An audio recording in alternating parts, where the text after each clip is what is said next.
오늘은 저희가 소돔과 고모라에 대한 이야기를 좀 나누려고 그러는데요.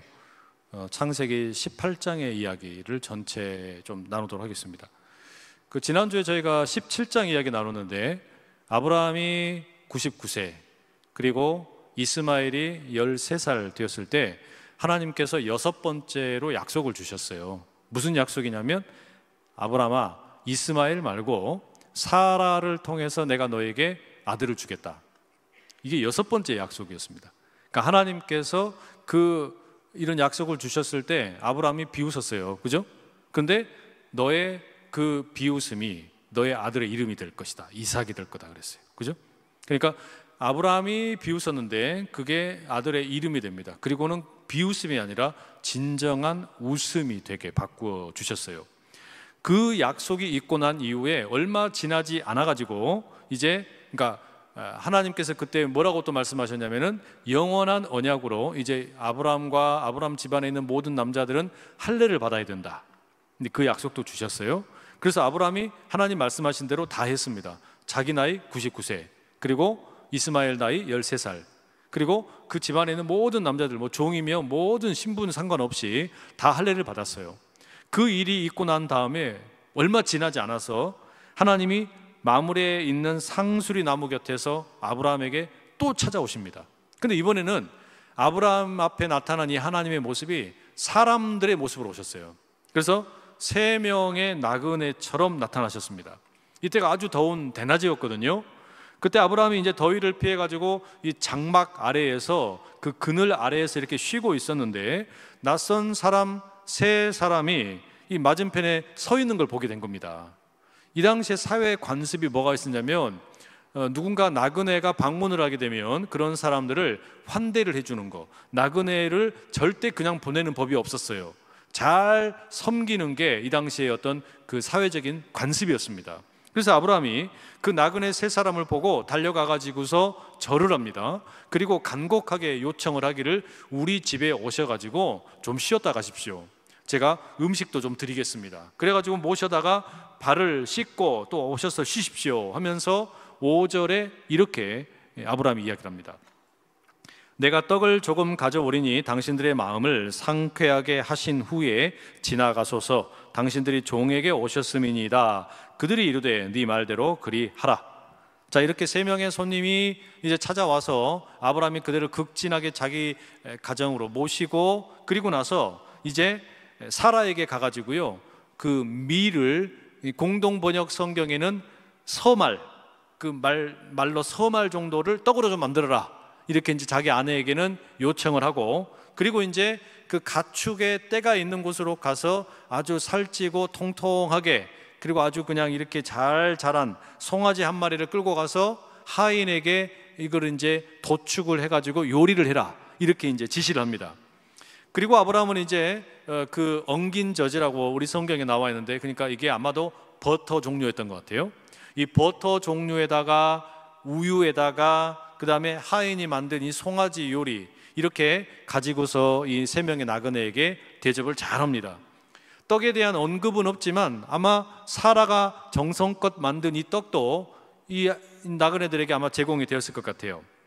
처음에 그러니까 아브라함은 이 세 사람에게 떡을 드리겠다라고 했지만 그 떡이 아니라 그것보다 훨씬 더 풍성하게 송아지 고기도 대접을 하고 또 그 다음에 이제 우유도 대접을 하고 버터도 대접을 하고 이렇게 한 겁니다.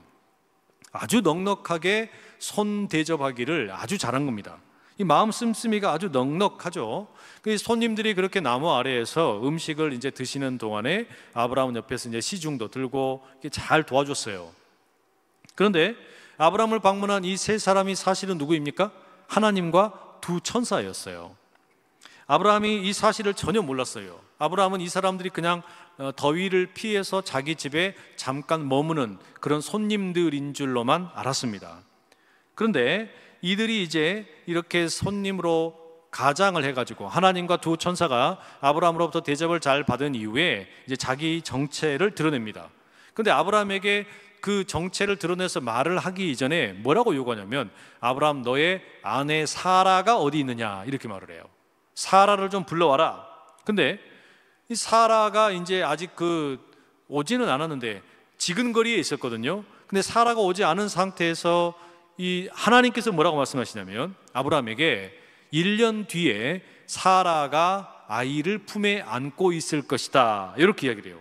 그러니까 이 음성을 이제 사라가 듣게 되었어요. 그리고 사라의 반응이 어땠냐? 12절에 이렇게 되어 있습니다. 함께 읽어보실까요? 함께 있습니다. 시작.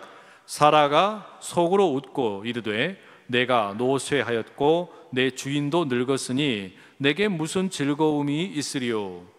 그러니까 사라는 지금 자기 몸 상태를 봐도 그렇고 남편의 어떤 아브라함의 몸도 그렇고 우리는 더 이상 이제 뭐 출산에 대한 희망이라고는 없다. 그래서 그 나그네의 이야기를 들었을 때 그냥 속으로 피식 웃었어요. 그거 혼자 생각한 겁니다. 말도 안 되는 소리 하고 있네, 그냥 떡이나 드시고 가시지, 이렇게 생각했단 말이에요. 그런데 하나님께서 13절과 14절에 이렇게 말씀하셨어요. 여호와께서 아브라함에게 이르시되 사라가 왜 웃으며 이르기를 내가 늙었거늘 어떻게 아들을 낳으리오 하느냐? 여호와께 능하지 못한 일이 있겠느냐? 기한이 이를 때에 내가 네게로 돌아오리니 사라에게 아들이 있으리라. 사라가 이 이야기를 듣고요, 깜짝 놀라는 거예요. 아니, 나 혼자 속으로 생각했던 건데, 나 혼자 속으로 피식 웃었던 건데 이걸 어떻게 알지? 그제서야 사라가 어떻게 하는 겁니까? 하나님이신 걸 알게 된 거예요. 지금 우리 집에 찾아온 이 세 명이 하나님과 두 천사라는 것을 깨달아 알게 됩니다. 그래서 속으로 자기의 웃고 있었던 거, 또 생각했던 거, 이걸 내가 다 들켰구나. 그래서 뭐라 그러냐면 나 웃지 않았다고. 웃어놓고서 그분이 하나님이라는 걸 알면서도 정색을 하고 웃지 않았다라고 이야기합니다. 근데 하나님의 눈을 속일 수 있습니까? 속일 수가 없죠. 그래서 15절에 보면 사라의 말과 하나님의 말씀이 이렇게 함께 같이 나옵니다. 이렇게 되어 있어요. 사라가 두려워서 부인하여 이르되 내가 웃지 아니하였나이다. 이르시되 아니라 네가 웃었느니라. 이게 하나님이 이렇게 말씀하신 거예요. 그러니까 이제 사라의 이 답변은 뭡니까? 두려워서, 겁나니까, 그냥 이제 그 자기 속마음을 들킨 거니까. 여러분, 이게 하나님 앞에서 우리가 설 때 이런 거잖아요. 하나님 앞에서 우리가 서 있는데 내가 생각하는 거, 내가 마음속으로 갖고 있는 거, 이걸 하나님이 다 아신다는 말이에요. 그리고 그게 하나님께서 우리에게 말씀을 하지 않으실 때는 그냥 괜찮은 척하고 있는 거예요. 근데 그걸 하나님이 직접적으로 내게 무언가 탁 때려버리시면 어떻게 됩니까? 확 겁이 나는 거죠. 겁이 나는 거예요. 두려워요. 왜? 속에 있는 이 마음, 내 속에 있는 생각, 이게 여러분 까발려진다라고 생각될 때 누가 감히 거기에 대해서 떳떳할 수 있겠어요? 우리가 살면서 내가 속에 가지고 있는 생각, 이걸 까발려진다면 얼마나 이게 창피하고 부끄럽겠습니까?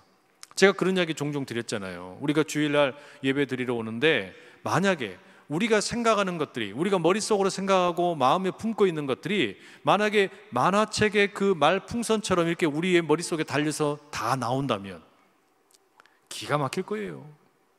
전광판에 여기에 나오는 것처럼 여기에 이게 다 드러난다면 어떻게 되겠어요?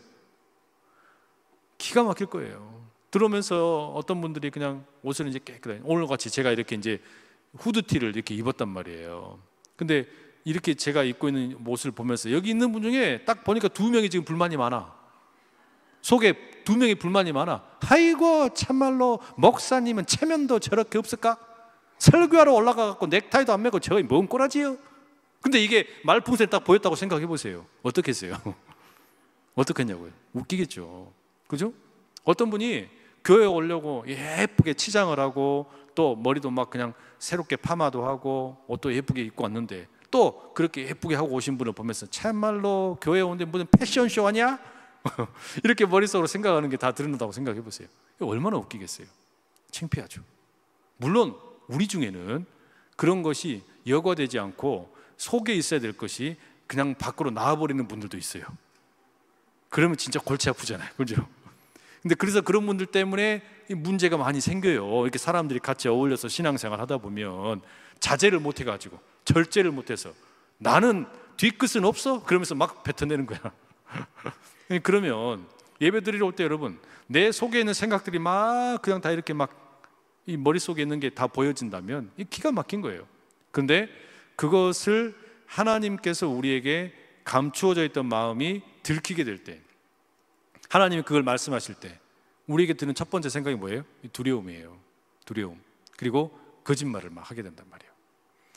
자, 그런데 사라가 이렇게 비웃은 거, 자기 속으로 아주 그냥 하나님의 말씀을 하찮게 생각했던 거, 여러분 이거는 17장에 나오는 아브라함의 경우랑 똑같잖아요. 아브라함도 그 이야기 들었을 때 어땠습니까? 비웃었어요. 아브라함도 하나님의 그 약속, 네가 이제 분명히 사라를 통해서 아들을 얻게 될 것이다, 하나님 말씀하실 때 비웃었단 말이에요. 그러니까 이제 아브라함과 사라가 동시에, 말하자면 두 사람이 다 함께 하나님의 약속에 대해서 비웃는 그런 일들을 하게 되었는데, 중요한 건 뭐냐? 하나님이 이 약속을 이루신단 말이에요. 하나님이 이 약속을 이루어 주시는 줄로 믿습니다. 사람들의 비웃음, 아브라함과 사라가 그거는 있을 수 없는 일이야, 그거는 불가능한 일이야 라고 생각했던 것을 하나님이 이루어내시는 거예요. 그리고 실제로 하나님께서 이제 이 아브라함과 사라를 웃게 만드셨다니까요. 이삭 때문에, 내가 네 때문에 웃는다, 이삭 때문에 아브라함과 사라를 웃게 만드시는 거예요. 여러분의 가정에도 이와 같이 웃게 하시는 하나님의 역사가 가득하기를 축복합니다. 여러분, 이러면 이제 하나님의 약속이 몇 번째이죠? 7번째. 하나님이 창세기 12장부터 시작을 해서 아브라함에게 계속해서 반복해서 약속을 주시는데, 이제 이게 7번째 약속이에요. 17장에 나왔던 약속과 거의 똑같습니다. 아들을 주겠다는 거. 다만 차이점이 있다면 17장에서는 할례에 대한 이야기가 있었죠. 그러니까 할례는 아브라함과 그의 모든 후손들이 영원히 나의 백성이 될 것이다, 그 어떤 영원한 약속으로서의 할례에 대한 이야기가 있었고, 그 연장선에서 하나님께서 너에게 아들을 주시겠다 이 말씀을 하셨는데, 이제 18장에서는 전적으로 이 아들을 주시겠다라는 것에만 하나님의 초점을 맞추고 계세요. 또 하나, 여러분 이 7번째 약속이 참 재미있는 게 뭐냐면요, 지금까지 첫 번째에서부터 6번째까지 약속은 하나님이 아브라함에게만 주셨던 거예요. 아브라함에게만 독점적으로 말씀을 하셨어요. 그런데 7번째 이 약속은 이제 누구에게 하시는 겁니까? 누구에게 이야기하셨어요? 사라에게 하신 거예요. 사라야, 1년 뒤에는 네가 아들을 품에 안고 있을 것이다. 사라가 어떻게 된 겁니까? 하나님의 약속을 받으셨어요. 제가 이 말씀 보면서 그런 생각이 들더라고요. 결국에요, 이 가정의 믿음이, 이 믿음의 가정으로 우리 가정이 든든히 서려고 그러면요, 아내들이 은혜를 받아야 돼요. 남편들도 당연히 은혜를 받아야 되지만요, 아내들이 은혜를 받아야 그 가정이 믿음으로 든든히 섭니다. 남자들은 왜, 그러니까 생각해 보세요 여러분. 아브라함에게 지금 하나님이 6번씩이나 말씀을 하셨거든요. 그런데도 아브라함은 거기에 대해서 이렇게 뭔가 시큰둥한 그런 것도 있고 그랬어요. 근데 사라에게는 몇 번 말씀하세요? 한 번밖에 안 하셨어요. 한 번밖에 말씀 안 하셨는데, 그 사라가 이와 같은 하나님의 만남을 갖고 난 이후에 어떻게 됩니까? 이제 1년 뒤에 정말로 아들이 생기는 거예요. 그러니까 우리 가정에서 정말 이 아내의 역할이 얼마나 중요한지 몰라요. 남자들은 다 이게 꽝이에요, 꽝. 남자들은 꽝이에요. 근데 아내들이 믿음이 생기고 은혜를 받으면요, 그러니까 아내들이 믿음을 가지게 되고 은혜를 갖게 되면 결국에 남자들도 꼼짝 못할 겁니다. 옛날에 그 고 어느 배우가 그랬잖아요. 남자는 여자하기 나름이에요, 그랬잖아요. 그거 기억나세요? 그런 일이 있었어요. 그러니까 가정에서 아내가 은혜를 받으면요, 그 엄마의 기도가 자녀들을 변화시키고 또 그 아내의 기도가 남편들을 바꾸는 거예요. 이번에 감사 특밤에 오시는 그 강사분 중에 이화정 목사님이라는 분이 계세요. 엄마의 일기가 하늘에 닿으면, 그 책이 있거든요. 이게 이제 이분이 쓰신 책이에요. 독일에 지금 계시는 분인데, 엄마가 돌아가시고 난 이후에, 어머니가 돌아가시고 난 이후에 유품을 정리하는 가운데 어머니의 일기장이 나온 거예요. 평생 어머니가 써 내려갔던 일기장을 발견하고 이 목사님이요, 그 어머니의 일기를 읽으면서 너무 큰 은혜를 받은 겁니다. 본인의 어머니가 남겨놓은 그 유품인데, 그래가지고 그걸 모아가지고 책을 내신 거예요. 근데 이 내용이 너무 기가 막힌 거예요. 글도 제대로 배운 분도 아니야, 뭐 그렇게 뭐 막 아주 막 유창한 그런 분도 아니야. 그런데 그 삐뚤빼뚤한 글씨로 자녀들을 위해서 뭐 이렇게 그냥 기도를 담아내놓은 그 엄마의 그 기도가요, 너무너무 귀하게 느껴져서 아마 오셔서 아마 그 간증들을 해주실 거예요. 여러분, 특별히 우리 여성분들, 우리 어머니들, 그 은혜의 주인공들이 다 되실 수 있기를 축복합니다. 그래서 우리 가정에 믿음의 대들보로, 내가 남편을 믿음의 대들보로 당연히 세워야 되겠지만 아내의 협조 없이는 이게 안 돼요. 이게 쉽사리 되질 않는 거예요. 왜 그래요? 우리나라가요, 제가 보기에는 완전히 모계 사회가 되어버렸습니다. 우리나라는 완전히 모계 사회로 점점 더 변해가고 있어요.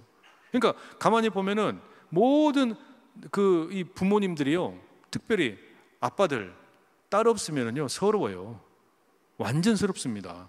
그러니까 예를 들어서 결혼을 하잖아요. 자녀들이 결혼을 하면 이게 아들 중심으로 사는 게 아니라 다 딸 중심으로 살아요. 딸들이 결혼을 하잖아요. 그러면 결국에는 예를 들어 자매가 있다. 그럼 자매가 함께 같이 사는 그 동네로 이렇게 같이 지내게 되고 이렇게 형성이 되더라고요. 아들들은 아무것도 아니라니까요. 그건 남의 식구예요. 딸들이 진짜예요. 하여튼 그런 것 같아요.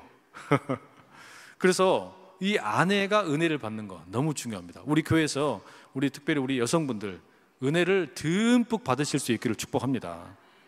자, 또 하나 여기서 여러분 우리가 기억할 게 하나 있습니다. 이게 성경적인 가치가 하나 있어요. 이 아브라함의 모습에. 그게 뭐냐?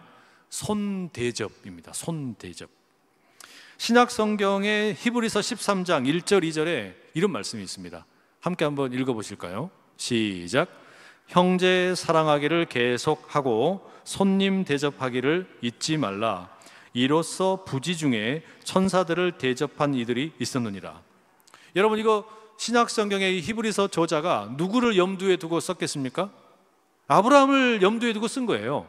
아브라함과 사라의 오늘 이야기를 염두에 두고 히브리서 13장에 이 내용을 기록을 한 겁니다.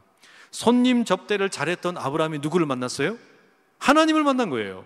천사들을 만난 거예요. 마치 그것처럼 우리가 살아가면서 여러 나그네들을 만나게 되는데, 손님들을 만나게 되는데 그들 중에 하나님이 있을 수도 있는 거예요. 그들 중에 하나님이 있을 수 있는 거예요. 여러분, 뿐만 아니라 이 초대교회 성도들 봐보세요. 초대교회 성도들이 성령의 충만함을 입어가지고 너무나 아름다운 공동체를 세워가는데 이들의 특징 중에 하나가 뭐냐면 이 손대접입니다. 사도행전 4장 32절에 이런 기록이 있어요. 믿는 무리가 한 마음과 한 뜻이 되어 모든 물건을 서로 통용하고 자기 재물을 조금이라도 자기 것이라 하는 이가 하나도 없더라. 온 교회가 서로 물건을 통용하고 같이 썼대요. 이게 어떻게 가능했겠습니까? 가진 자가 자기 가진 것을 나누었기 때문에 가능했겠죠. 그러지 않으면 불가능한 겁니다. 그러니까 이게 뭐냐면 나그네인, 저기 멀리 디아스포라 유대인들이 오순절 명절을 맞아서 예루살렘까지 왔으니까 노잣돈도 떨어지고 가진 것이 다 사라졌어요. 그런데 예루살렘에 있는 성도들 중에서 자기 재산을 팔아가지고 자기 어떤 그 재산을 내놓아가지고 거기 함께 모여있는 모든 사람들이 다 함께 이 공동체를 이룬 겁니다. 이 손님 대접을 했기 때문에 그게 가능한 거였어요. 그래서 사도행전 4장의 34절에는 그 중에 가난한 사람이 없었다라고 이야기를 해요. 얼마나 놀라운 일입니까? 그러니까 교회가, 이 초대교회는요 가난한 사람이 없었대요. 그러니까 다 함께 물건을 나눠 쓰는데 이게 얼마나 기가 막힌 일인지, 그 물건을 같이 나눠 쓰면서 거기에 가난한 사람이 하나도 없을 만큼 풍족하게 나눈 거예요. 이거 보면 여러분 마치 뭐와 같습니까? 예수님께서 행하셨던 오병이어 기적 같아요. 오병이어 기적 보면 그 배고픈 사람들이 다 함께 모여 있는데 그 물고기 2마리하고 떡 5개를 가지고 예수님께서 축사하시고 떼어가지고 나누었을 때 제자들이 그 수많은 무리들을 먹이는데요, 모든 사람이 배불리 먹었습니다. 거기 있는 사람이 아무도 배고프지 않았어요. 손님 대접하려고 그러니까, 나누려고 하니까 그 어린아이 그 도시락 하나를 가지고 그 모든 사람들이 배불리 먹은 거예요. 로마서 12장 13절에도 보면 바울이 성도들에게 이렇게 권면을 합니다. 성도들이 쓸 것을 공급하고 손님 대접하기를 힘쓰십시오. 그러니까 여러분, 이게 지금 바울이 이렇게 가지고 있었던 이 생각, 손님을 대접한다는 거, 이게 그냥 예의의 차원이 아니고 사실은 이건 뭐냐면요, 아브라함의 경우에서도 우리가 볼 수 있는 것처럼 이게 복음의 본질이에요. 복음의 본질이 뭡니까? 나그네를 환대하는 겁니다. 누가복음 4장에 나오는 것처럼 예수님께서 이 환대의 해를 선포하러 오셨어요. 은혜의 해를 선포하는데 그 은혜의 해란 환대의 해예요. 그러니까 잘생기고 똑똑하고 이렇게 부자들, 이들을 그냥 잘 대접하는 게 아니라 가난하고 연약하고 병든 사람들일지라도 이들을 나의 지극정성 손님으로 대접을 하는 거예요. 이게 하나님께서 이 땅에 예수님을 보내신 이유라는 겁니다. 예수님은 그렇게 손님 대접을 잘 하시려고 오신 거예요. 우리에게 마찬가지입니다. 그러니까 교회가 잘해야 될 것 중에 하나가 뭐냐면 이 손님 대접을 잘해야 돼요. 이 땅에서 그러니까 복 받는 사람들 보세요. 누가 복을 받는지 가만히 보세요. 하나님의 복을 많이 받는 사람들의 특징이 뭐냐면 인색하지 않아요. 손님 대접을 잘해요. 그러니까 거기에 쫀쫀하지 않은 겁니다. 넉넉하게 베푸는 거예요. 그렇게 넉넉하게 베풀면 무슨 믿음이 있는 거냐면요, 하나님이 공급하시고 채우신다, 이 믿음이 있는 거예요. 그러니까 여러분 가능하면 이게 무슨 뭐 가난하고 부자이고 이 차원이 아니에요. 돈이 많아도요, 째째한 사람은 째째합니다. 돈 쓸 줄 모르는 사람은 절대 안 써요. 그러나 내가 비록 가진 것이 조금 적어도 내가 가지고 있는 것으로 내게 찾아온 손님을 잘 대접을 해요. 이게 여러분 우리나라에도 이런 좋은 문화가 얼마든지 있었잖아요. 사랑방 같은 거, 이 사랑방 같은 거, 그러니까 만들어 놓고서 어떻습니까? 우리 집안에 나그네가 오면 좀 묵고 갈 수 있도록 또 이렇게 잘 대접을 하고 섬겼단 말이에요. 교회도 마찬가지입니다. 우리 교회 이 성도님들이 다 한결같이 하는 이야기가 뭐냐면, 옛날에는 우리가 이 구역 모임이 잘 됐대요. 구역 모임을 어디서 합니까? 가정에서 합니다. 가정에서 하면은요, 우리 가정을 이렇게 딱 개방을 하고 이렇게 우리 다른 교우들이 오면 그 교우들을 잘 대접을 했어요. 근데 언젠가부터 이제 우리가 점점 더 이렇게 가정을 오픈하는 게 너무너무 어려운 일이 돼버렸어요. 우리 가정을 보여주는 걸 못 보여주는 거예요.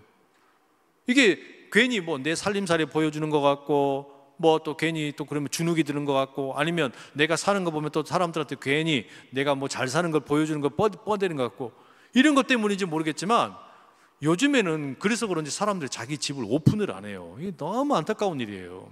저는 이거 꼭 안 그래도 계속 이야기 드리고 싶었던 거 있는데요, 내년에는 우리 집을 사랑방으로 이렇게 조금 열겠습니다.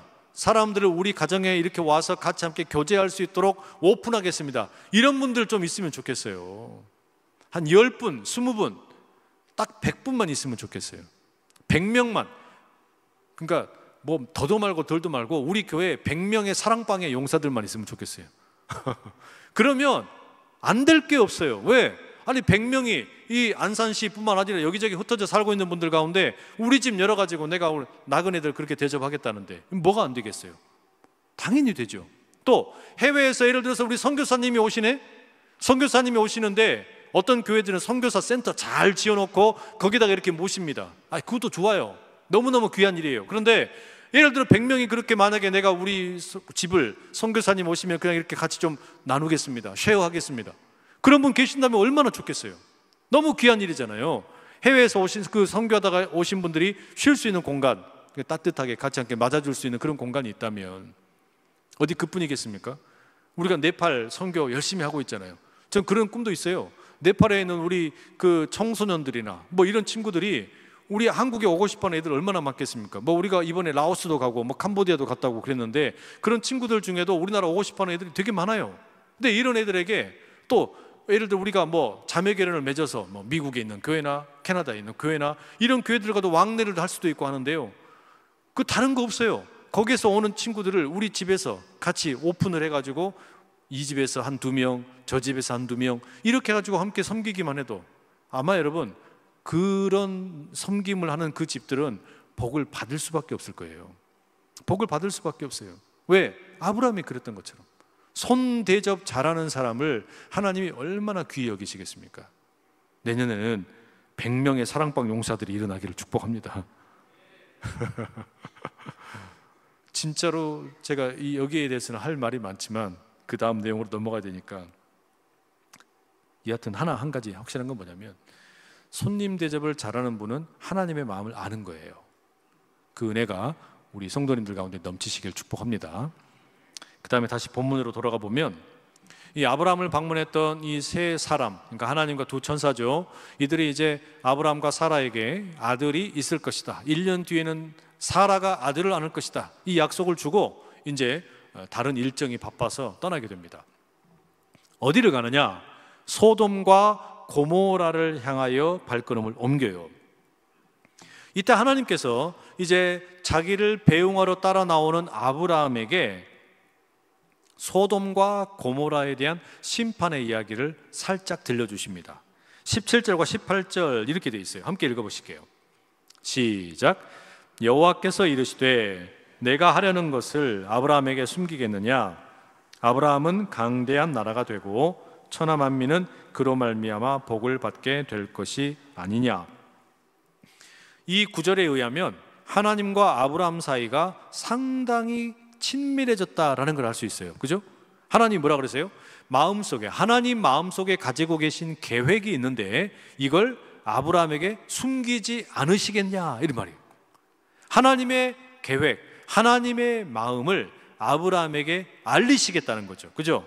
그러면서 뭐라 그러시냐면 아브라함아, 아브라함 너를 통해서, 너의 후손들을 통해서 나는 이 땅의 모든 사람들이 복을 받기를 원한다, 이 약속을 주셨죠. 그리고 나서 또 뭐라 그러냐면 아브라함에게 이와 같은 복을 주시는 것, 그것은 동시에 아브라함과 그의 후손들이 지켜야 될 것이 있어요. 하나님의 마음을 가지고 하나님의 의와 정의로 행하는 겁니다. 이게 아브라함이 가지게 된 사명이고 아브라함의 후손인 이스라엘의 사명이고 예수 그리스도를 통해서 이 땅에 세워진 교회의 사명이기도 해요. 그러니까 교회는 복을 나누는 곳입니다. 그죠? 여러분, 교회의 본질이 뭐예요? 교회의 본질, 구원. 우리가 구원을 외치잖아요. 예수 믿고 구원받아라. 근데 구원을 받으라 라는 말은 달리 말하면 생명을 살리는 일이잖아요. 그죠? 생명을 살리는 게 이 교회의 본질입니다. 병원의 본질 역시 병든 사람을 살리는 게 본질인 것처럼, 그러니까 병원은 돈을 버는 게 목적이 아니고 그 실상은 사람들을 살리는 데 본질이 있어요. 그러니까 이걸 잘해야 돼요. 마찬가지예요. 교회도 주어진 사명이 뭐냐? 살리는 일이에요. 살리는 일이 본질이고 나머지 거는 다 부차적으로 따라오는 겁니다. 이게 뒤집어지면 안 돼요. 그러니까 우리가 항존직 선거를 한다, 이거는 왜 하는 겁니까? 살리는 일을 잘하기 위해서 하는 거예요. 그죠? 우리가 왜 이런 또 무슨 뭐 예배를 드리고 또 우리가 자녀들, 다음 세대 자녀들을 이렇게 막 키웁니까? 다른 게 아니에요. 잘 놀아라고 이렇게 하는 게 아니에요. 살리는 일을 하려고 그래요. 생명을 살리는 일. 그러니까 아브라함과 아브라함의 자손인 이스라엘에게, 그리고 영적인 이스라엘인 교회에 주어진 사명은 언제나 살리는 일이에요. 우리가 해야 되는 일은 살리는 일이에요. 그러면 명확해요. 뭘 해야 될지 우리는 분명해지는 거예요. 어디가 죽어가는 사람들이 있는지, 그들을 어떻게 살릴 건지. 그러니까 이 살리는 일을 우리가 잘 감당하려면 하나님의 계획을 알려주는 거, 전도를 잘해야 되고, 뿐만 아니라 하나님의 뜻이 무엇인지, 하나님의 뜻을 따라 의와 정의를 따라서 행하는 게 중요한 겁니다. 그죠? 우리가 그걸 잘해야 돼요. 그래야만 하나님께서 본래 가지고 계셨던 아브라함을 통해서 세상을 살리는 일, 그리고 아브라함의 후손이 이스라엘을 통해서 다 이루지 못한 것, 예수 그리스도를 통해 이제 예수님의 자녀들이 된, 예수님의 계획 가운데 세워진 교회를 통해서 해야 될 일이 그거란 말이에요. 자, 그러면 하나님께서 왜 소돔과 고모라를 심판하시냐? 그 하나님께서 소돔과 고모라를 심판하시는 이유는 그것이 바로 지금 현재 아브라함과 그의 후손들이 해야 되는 일이 무엇인지를 보여주기 위한 거예요. 보면 이 하나님께서 아브라함에게 주시는 설명의 내용을 보면 소돔과 고모라 가운데 이 부르짖음이 어마어마하게 컸대요. 그리고 그들의 죄악이 너무나 가득했다, 무거웠다, 엄중했다, 이렇게 표현을 하고 있습니다. 그래서 하나님께서는 이들의 죄악의 그 부르짖음이 정말로 그러한가, 이것을 확인하기 위해서 소돔과 고모라에 가시겠다는 거예요. 그리고 보러, 그 현장을 직접 봐야 되겠다, 이런 마음을 먹고 지금 방문하러 가는 길이다 라고 하나님께서 아브라함에게 계획을 말씀하신 겁니다. 자, 그런데 이 구절에서 아주 흥미로운 단어가 하나 있어요. 그게 뭐냐면 부르짖음이라는 단어입니다. 자, 세 개의 번역본을 함께 좀 이렇게 비교해서 읽어드릴게요. 개역 개정 20절과 21절에는 이렇게 되어 있습니다. 여호와께서 또 이르시되 소돔과 고모라에 대한 부르짖음이 크고 그 죄악이 심히 무거우니 내가 이제 내려가서 그 모든 행하는 것이 과연 내게 들린 부르짖음과 같은지 그렇지 않은지 내가 보고 알려 하노라. 자, 그 다음에 세 번역 20절과 21절입니다. 주님께서 또 말씀하셨다. 소돔과 고모라에서 들려오는 저 울부짖는 소리가 너무 크다. 그 안에서 사람들이 엄청난 죄를 저지르고 있다. 이제 내가 내려가서 거기에서 벌어지는 모든 악한 일이 정말 나에게까지 들려온 울부짖음과 같은 것인지를 알아보겠다. 자, 여러분, 개역 개정과 제가 지금 세번역 성경을 읽어드렸는데 여기에는 부르짖음 또는 울부짖는 소리 이렇게 번역이 되어 있어요. 이게 어떤 의미냐면 힘없고 연약하고 곤궁에 처한 사람이 하나님을 향해서 외치는 소리입니다. 그죠? 이 부르짖는 소리, 외치는 이 소리 귀 기울이시사, 우리 이렇게 하잖아요. 우리가 부르짖는 소리, 그러니까 연약한 자들이 부르짖는 소리, 이렇게 우리가 이 개역 개정이나 세번역 성경을 읽으면 이해가 돼요. 그런데 공동 번역은 이 개정판은 번역을 조금 다르게 했어요. 이렇게 되어 있습니다. 이렇게 생각하시고 야훼께서 그에게 말씀하셨다. 소돔과 고모라에서 들려오는 저 아우성을 나는 차마 들을 수가 없다. 너무나 엄청난 죄를 짓고들 있다. 내려가서 그 하는 짓들이 모두 나에게 들려오는 저 아우성과 정말 같은 것인지 알아보아야 하겠다. 이 공동번역 개정판에서는 부르짖음이나 울부짖는 소리라고 하지 않고 뭐라 그러세요? 아우성이라고 그러세요. 그럼 이 아우성이라는 말은 어떤 의미가 전달이 되는 겁니까? 연약한 자들이 하나님에게 도와달라고 지금 소리 지르는 게 아니에요. 이 아우성이라는 건 뭡니까? 하나님을 떠난 죄인들이 죄를 지으면서 지르고 있는 소리예요. 그 시끄러운 소리예요. 범죄자들의 시끄러운 소리. 자, 그러면 그러니까 우리가 개역 개정이나 세번역 성경처럼 이 부르짖는 소리 이렇게 해석을 할 수도 있고, 공동번역의 번역처럼 아우성이라고도 우리가 해석을 할 수 있는데, 그럼 이게 무슨 의미냐면요, 하나님께서는 지금 소돔성을 가시겠다는 거예요. 왜 가시냐? 소돔성에 죄를 짓는 그 사람들에 의해서 희생당하고 또 짓밟히는 연약한 사람들이 너무 힘드니까, 너무 죽겠다고 그러니까 소리 지르는 사람들이 있을 거 아니에요. 그 울부짖음과 부르짖음을 확인하러 가겠다는 거고, 또 한편으로 보면 뭐가 있는 겁니까? 이 동네에 죄를 짓는 사람들의 그 시끄러운 소리, 이 소음이 너무 커서 하나님이 견딜 수 없다는 거예요. 죄를 짓는 소리가 너무 커. 당연히 여러분, 이 소리는 두 개가 같이 있겠죠. 그죠? 죄를 짓는 사람이 있으면 그 죄 짓는 사람에 의해서 희생당하는 사람이 있단 말이에요. 죄 짓는 사람의 아우성 소리도 확인하러 가시고, 거기에서 희생당하는 사람의 연약한 부르짖음, 울부짖는 소리도 하나님이 확인하러 가시겠다는 겁니다.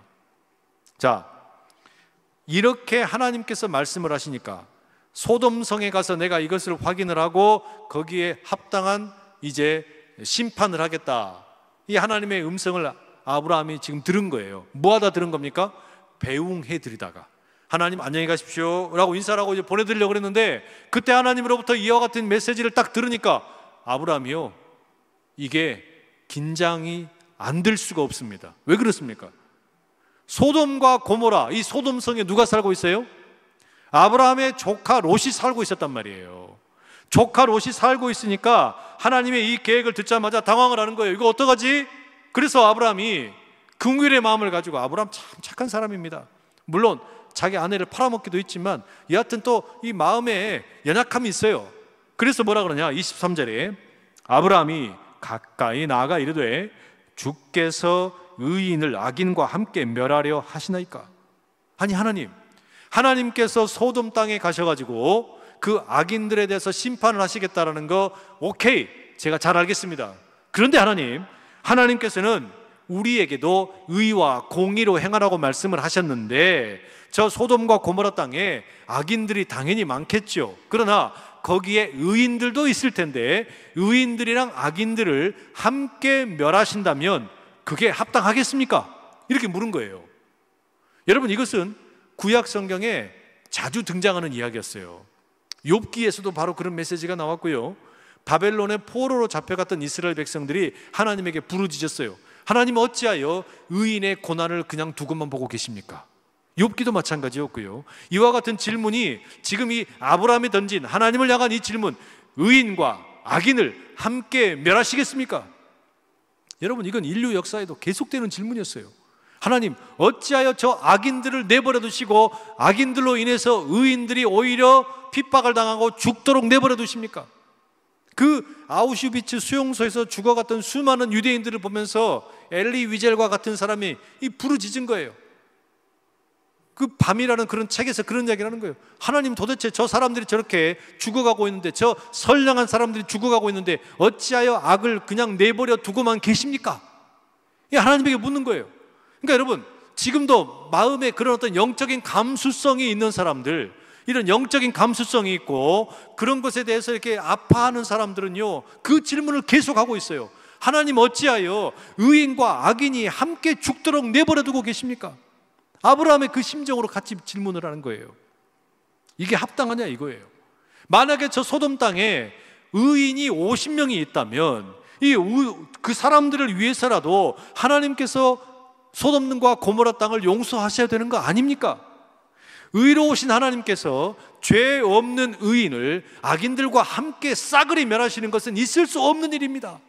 막 간청을 했단 말이에요. 그랬더니 하나님 뭐라 그러세요?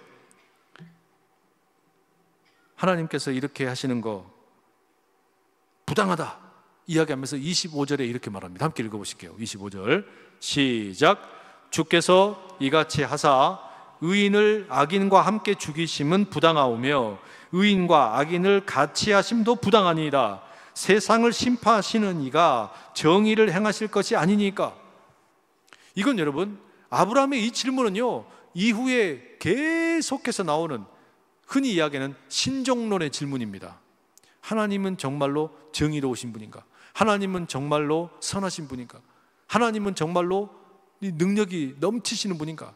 이와 같은 하나님에 대한 어떤 신종론의 질문, 아브라함이 지금 던지고 있는 거예요. 이 세상을 보면서 아파하는 사람들이 그런 질문을 하는 거예요. 자, 그랬더니 하나님께서 이와 같은 경우에 어떻게 답변하십니까? 물론 하나님께서는 의인과 악인을 함께 벌하시지 않지요. 그래서 아브라함이 했던 그 간청에 대해서 하나님 뭐라 그러세요? 의인이 있다면, 그 소돔 땅에 의인이 있다면 내가 그 의인들 때문에 소돔 땅을 벌하지 않겠다 말씀하세요. 그러면 의인들이 만약에 없다면 어떻게 되는 겁니까? 만약에, 그러니까 거꾸로 이야기하면 그 소돔 땅이 벌을 받았다면 그게 무슨 말이 되겠어요? 거기에 50명의 의인이 없다는 이야기가 되겠죠. 그죠? 그래서 아브라함이 그 다음에 이제 뭐라 그래요? 50명 중에서 5명 빼가지고 애누리를 하는 거예요. 5명 빼서 45명이면 어떻습니까? 동일하게 하나님이 용서해 주신대요. 그랬더니 아브라함이 또 뭐라 그래요? 40명은 어떻습니까? 아브라함이 이 거래를 잘해요. 30명이면 어떻습니까? 20명이면 어떻습니까? 10명이면 어떻습니까? 하나님이 계속 대답을 뭐라고 하세요? 동일하게 하십니다.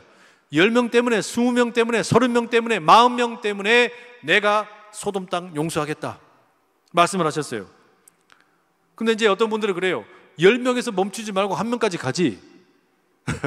근데 성경의 어떤 기록에 보면 10명이라는 게 그 어떤 집단을 가리키는 최소 단위래요. 그래서 이제 10명 이하가 돼서 개개인이, 10명 이하는 개인이 되어서 그때는 개인은, 그때는 그 개개인이 다 이제 하나님 앞에 서게 되는 거고, 집단을 책임지는 것은 이 10명이 최소 단위가 된답니다. 그래서 10명이 의인으로 이제 함께 인정을 받게 되면 마지막 기회가 되는 거였는데, 문제는 뭐냐? 이 소돔 땅에 10명의 의인조차 없었다는 거예요. 그래서 하나님의 이 자비로우심과 이 하나님의 인내, 여기에 대해서 이제 더 이상 어떻게 기대할 것이 없게 된 거예요. 자, 이 말씀을 묵상을 하면서 제가 그런 생각이 들었어요. 이것은 분명히 아브라함과 아브라함의 후손으로 이제 이 땅에 오게 될 이스라엘, 그리고 이스라엘의 영적인 버전이 되는 교회를 향한 어떤 메시지이면서 경고다. 무슨 말이냐? 앞서 말씀드린 것처럼 하나님께서 아브라함을 왜 택하셨어요? 아브라함에게 개인의 복을 주시라고 택한 게 아닙니다. 성경은요, 철저하게 개인의 이야기보다 집단의 이야기가 많아요. 공동체 이야기예요. 그러니까 아브라함에게 주신 복은 철저하게 이 전체를 위한 겁니다. 얼마나 전체냐면 이 지구 전체를, 어떻게 보면 우주적인 차원이에요. 하나님께서는 아브라함을 통해 모든 사람들이 복받기를 원하셨어요. 그죠? 그러니까 이건 얼마나 거대한 이야기입니까? 그리고 이 아브라함이 그만큼 어떤 책임을 갖게 되면서 동시에 할례도 받았잖아요. 하나님의 백성이 된 거예요. 영원한 언약에 참여를 합니다. 그러면 이제 의와 정의를 행하며 살아야 되는 거예요. 만약에 아브라함이나 또는 아브라함의 후손인 이스라엘이나 또 영적인 이스라엘인 교회가 그와 같은 복을 흘려보내야 되는데, 그리고 이제 의와 정의를 따라 행해야 되는데, 이걸 못하면 어떻게 돼요? 이걸 못하게 되면 소돔처럼 함께 심판받는 겁니다. 세상과 함께. 제가 이거 몇 번 소개해드린 책이 있는데, 그 도시의 역사라는 책이 있습니다. 조엘 코트킨이라는 분이 쓴 책이에요. 이 도시의 역사를 거슬러 가보면 메소포타미아 문명으로부터 시작을 해서 한 5,000년 정도 된답니다. 그러니까 이 땅에, 우리가 살고 있는 이 땅에 도시가 출현하는 것이 그래요. 그런데 이 도시, 각각의 도시들을 이제 미시사적으로 하나하나의 도시들을 연구해 볼 수도 있고, 이거를 이제 아주 통시적으로 모든 도시들의 흥망성쇠를 연구를 해놓고 보니까 도대체 어떤 도시가 지속적으로 성장을 했는가, 어떤 도시는 왜 성장을 하다가 멈춰버렸는가, 뭐 이와 같은 연구를 이제 한 거예요. 그리고 내린 결론이 뭐였냐면요, 도시가 계속해서 성장을 하려면 세 가지가 필요해요. 세 가지. 그게 뭐냐면 경제, 치안, 종교, 이렇게 이야기합니다. 도시가 성장을 하려면 경제가 필요하다. 여러분 이해되시죠? 당연히 먹고 마실 경제 활동이 있어야 도시가 계속해서 성장하지 않겠어요? 이거 당연합니다. 안산시가 어려워지는 이유가 뭡니까? 반월공단이 어려워진 거잖아요. 반월공단이라는 경제를 책임지는 이 중추적인 핵심 뼈대가 흔들리니까 안산의 인구가 줄어들어요. 그러니까 도시가 위축될 수밖에 없는 조건이 생긴 겁니다. 그러니까 경제 중요하죠. 두 번째, 도시가 성장하려면 뭐가 필요하냐? 치안이 필요합니다. 치안이 건강해야 돼요. 예를 들어서 이 도시에 무슨 어떤 그냥 나쁜 놈들이 팔개를 치고 다니고 총을 쏘고 다니고 이런다고 생각해 보세요. 그럼 이 도시에 누가 살려고 하겠어요? 안 살려고 그러겠죠. 도시를 다 떠납니다. 그럼 이 도시는 이제 완전히 폐허가 되는 거예요. 그러니까 도시가 성장하려면 먹고 사는 경제 확실히 해야 되고, 그 다음에 치안의 문제가 확실해야 됩니다. 근데 마지막에 이 작가가 마지막에 하는 이야기가 뭐냐면, 먹고 사는 문제 중요하다, 그 다음에 치안도 중요하다, 그런데 그와 함께 꼭 필요한 게 뭔지 아냐? 종교라고 얘기해요. 종교가 왜 필요하냐? 여러분, 사람들이 돈을 많이 벌었어요. 다 우리 안산에 사는 사람들이 다 부자가 됐어요. 안산에 사는 사람들이요, 이 한국에서 제일로 잘 살아요. 소득이 대한민국 평균 1인당 GDP가 한 3만 불 정도 되는데 안산은 한 5만 불이 넘어요. 기왕 하는 김에 한 10만 불 할까요? 여하튼 그렇게 엄청나게 잘 살게 된 거예요. 돈이 엄청 많아진 거 아닙니까? 그 다음에 안산이 또 치안이 기가 막혀요. 나쁜 놈들 뼈도 못 추립니다. 다 감옥에 가요. 그런데도 불구하고 여기에서 사람들이 살고 싶어 하지 않는 경우도 생길 수 있다는 거예요. 어떨 때입니까? 그게 어떨 때예요? 돈은 많아, 치안도 확실해. 그런데 여기가 윤리가 무너질 때예요. 도덕이 무너질 때예요. 윤리와 도덕이 무너져 버리면, 말하자면 의로움이 없을 때, 정의가 없을 때, 그러니까 세상이 돌아가는 것이 정의롭지 못하게 돌아가는 것 같고, 이게 윤리가 제대로 지켜지지 않는다고 느껴지면, 그러니까 법원에서 법원의 기능을 제대로 안 해. 돈 많은 사람은 무조건 이기고 돈 없는 사람은 그냥 감옥에 쳐넣어버리고, 이렇게 되면요, 사람들이 여기 살고 싶어 하질 않아요. 다 떠나버려요. 에이, 나 안산에 안 살래. 에이, 나 대한민국 안 살래. 이민 가버릴래. 이런다는 거예요. 이걸 책임지는 게 누구냐? 종교라는 거예요. 종교가 하는 일이 그거라는 겁니다. 정의를 하수같이 흘려보내야 되는 거예요. 이게 종교가 하는 일이에요. 그러니까 도시가 건강해지려면 경제도 필요하고 치안도 필요한데, 또 하나 필요한 게 뭐냐? 이 종교의 역할이 필요하다는 겁니다. 여러분, 하나님께서 아브라함에게 복을 주시겠다, 아브라함아 너를 통해서 이 세상 모든 사람들이 복을 받을 것이다 할 때, 아브라함이 무슨 일론 머스크가 되라는 이야기겠습니까? 무슨 주커버그 되라는 이야기예요? 아니면 이건희 회장이 되라는 이야기입니까? 너를 통해서 그럼 네가 빵을 만들어가지고 경제를 책임져라, 그거 아니거든요. 그러면은 아브라함 보고 복을 받아라 그럴 때 아브라함아 네가 경찰이 되어라, 아니면 군대가 되어라. 그래서 이 나라 이 모든 사람들, 네가 아는 모든 사람들을 안전을 잘 책임져라, 치안을 책임져라, 그 이야기하는 겁니까? 그것도 아니에요. 하나님께서 아브라함을 통해서 세상 모든 사람을 복을 주시겠다라고 할 때 이 복은 물론 잘 먹고 잘 사는 것도 가능할 수 있고 안전을 지켜주는 것도 가능하지만 제일 중요한 복은 뭡니까 여러분? 이 정의를 하수같이 흘려보내는 일이에요. 하나님의 사람들, 하나님이 지으신 사람들은 하나님처럼 살아야 되는 거예요. 하나님처럼 살아갈 수 있도록 사람들을 깨우는 겁니다. 일깨우는 거예요. 너 그렇게 살면 안 돼. 우리가 그렇게 살라고 지음받은 존재가 아니야. 우리는 이 땅에서 바르게 살아야 돼. 우리가 하나님의 말씀을 따라 살아야 돼. 이걸 흘려보내는 게 아브라함이 할 일이고 아브라함의 후손이었던 이스라엘이 해야 되는 일이었고 영적인 이스라엘인 교회가 해야 되는 일이라는 이야기예요. 그러니까 여러분, 교회의 역할이 얼마나 중요합니까? 이 도시가 건강하게 성장하는 데 있어서 교회가 너무 중요해요. 얼마 전에, 한 몇 주 전에 제가 어느 국회의원이랑 식사를 한번 했어요. 제가 막 따졌어요. 아니, 안산은 왜 이렇게 인구가 줄어들고 있습니까? 정치하는 분들이 좀 잘 좀 하십시오. 왜 이렇게 대기업도 하나 유치도 못합니까? 그리고 여기 이렇게 사회복지나 이런 어려운 분들이 있는 것도 잘 해결해야 되지 않습니까? 이렇게 막 따졌거든요. 왜? 도시평가.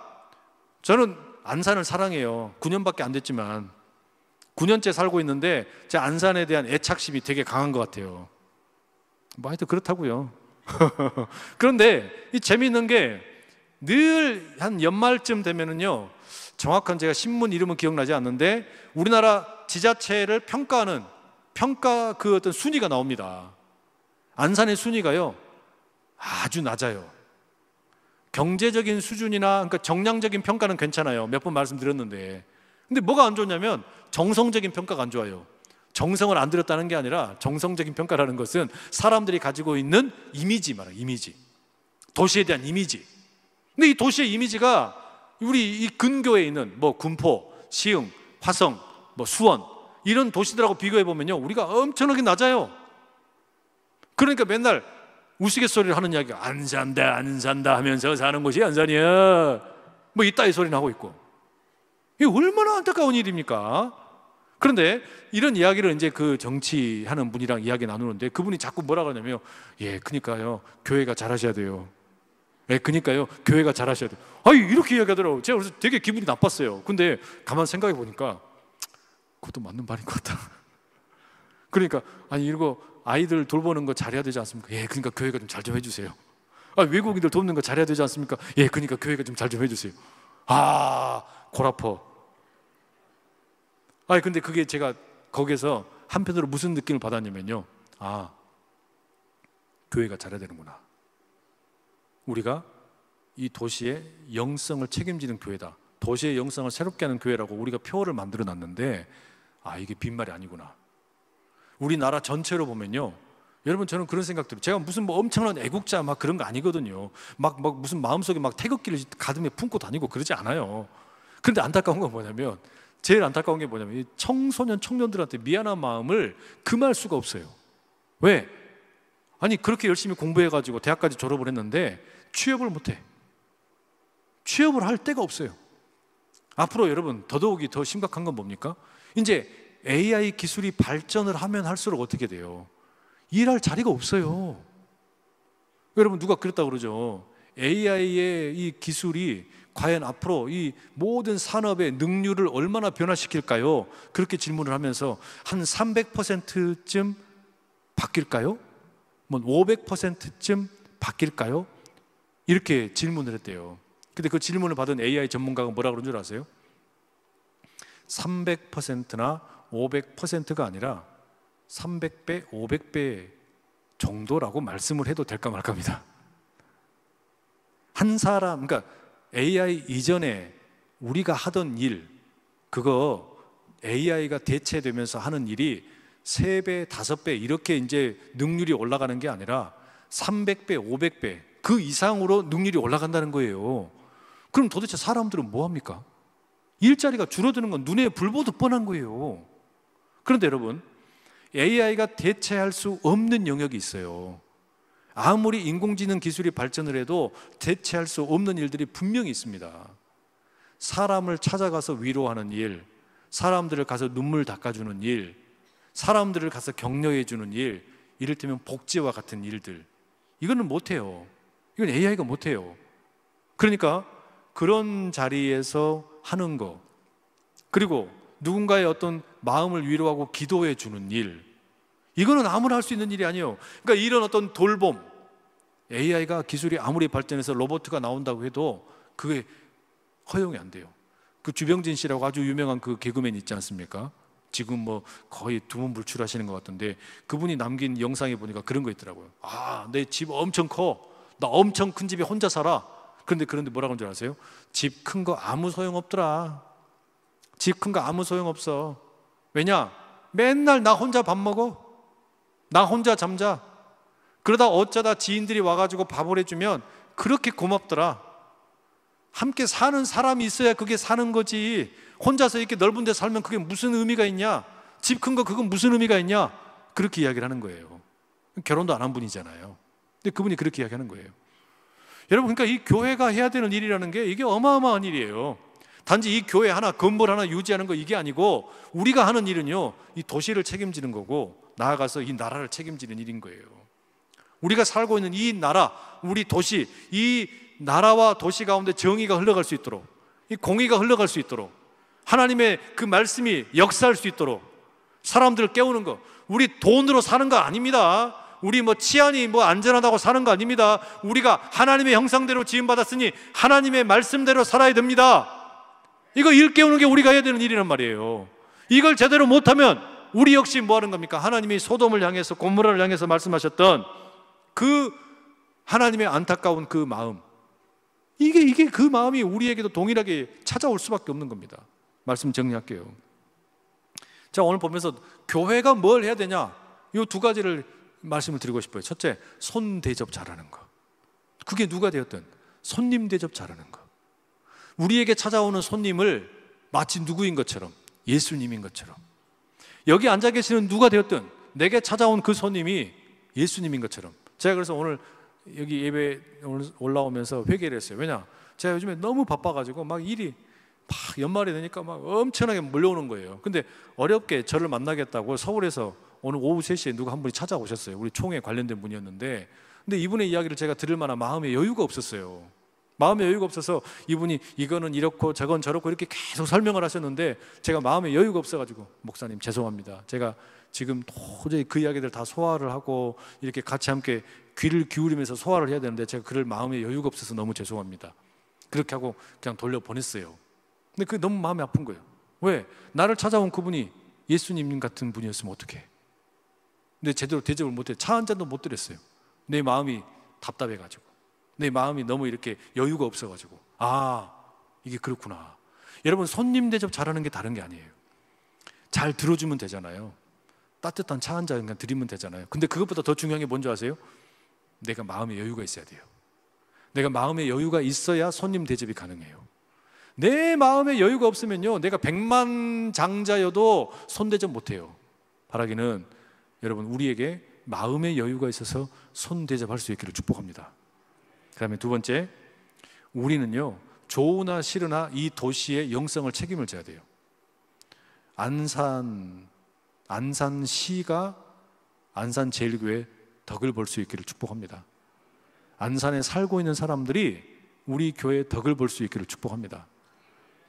좀 더 포부를 갖자면 대한민국이 우리 교회의 덕을 볼 수 있기를 축복합니다.